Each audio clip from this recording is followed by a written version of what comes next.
नमस्कार दोस्तों, स्वागत है आप सभी का मेरे YouTube चैनल स्टेनो गुरु शिवा में। दोस्तों शुरू करते हैं आज की एडवांस डिक्टेशन। गति लेखन संख्या 97, गति 80 शब्द प्रति मिनट।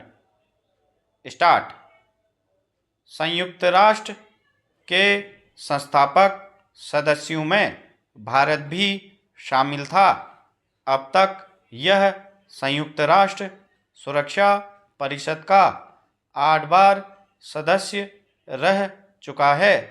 आखिरी बार 2021-22 में अस्थायी सदस्य बना था, मगर पूरी योग्यता और व्यापक समर्थन के बावजूद अब भी स्थायी सदस्यता की बाट जोह रहा है।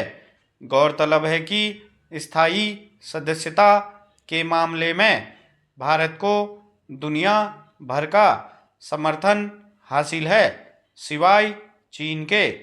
ताज़ा परिप्रेक्ष्य में ब्रिटेन ने सुरक्षा परिषद में विस्तार का समर्थन करते हुए कहा है कि भारत, जापान, ब्राज़ील समेत अफ्रीकी देशों को संयुक्त राष्ट्र की सुरक्षा परिषद में स्थायी सीट दी जाए, इसमें दो राय नहीं की।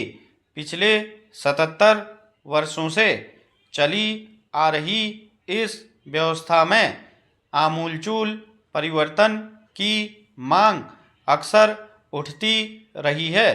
दुनिया में कई बदलाव हुए हैं, मगर सुरक्षा परिषद 5 स्थायी सदस्यों अमेरिका, ब्रिटेन, चीन, फ्रांस और रूस के अलावा 10 अस्थायी सदस्यों के साथ यथावत बना हुआ है। अब परिवर्तन का समय आ चुका है। सुरक्षा परिषद की स्थापना 1945 की भू राजनीतिक और द्वितीय विश्व युद्ध से उपजी स्थितियों को देखते हुए की गई थी, पर 77 वर्षों में पृष्ठभूमि अब अलग हो चुकी है। देखा जाए तो शीत युद्ध की समाप्ति के साथ ही इसमें बड़े सुधार की गुंजाइश थी, जो नहीं किया गया। 5 स्थायी सदस्यों में यूरोप का प्रतिनिधित्व सबसे ज़्यादा है, जबकि आबादी के लिहाज से बमुश्किल वह 5% स्थान घेरता है। अफ्रीका और दक्षिण अमेरिका का कोई सदस्य इसमें स्थायी नहीं है, जबकि संयुक्त राष्ट्र का 50% कार्य इन्हीं से संबंधित है। ढांचे में सुधार इसलिए भी होना चाहिए क्योंकि इसमें अमेरिकी वर्चस्व दिखता है। सदस्यता के मामले में भारत की दावेदारी बहुत मजबूत दिखाई देती है।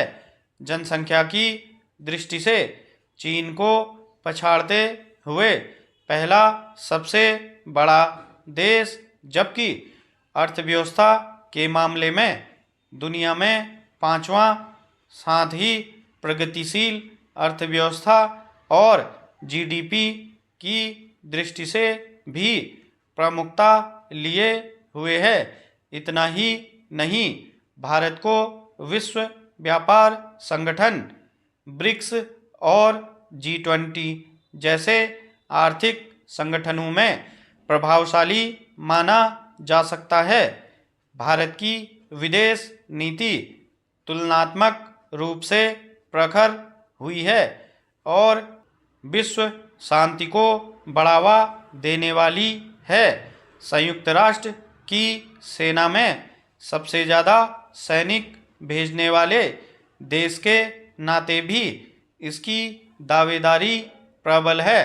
हालांकि भारत के अलावा कई और देश स्थायी सदस्यता के लिए नपेतुले अंदाज में ही दावेदारी रखने में पीछे नहीं हैं।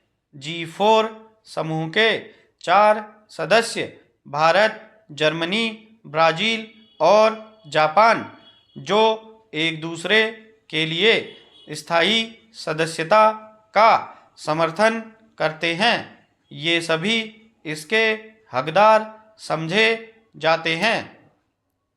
स्टॉप।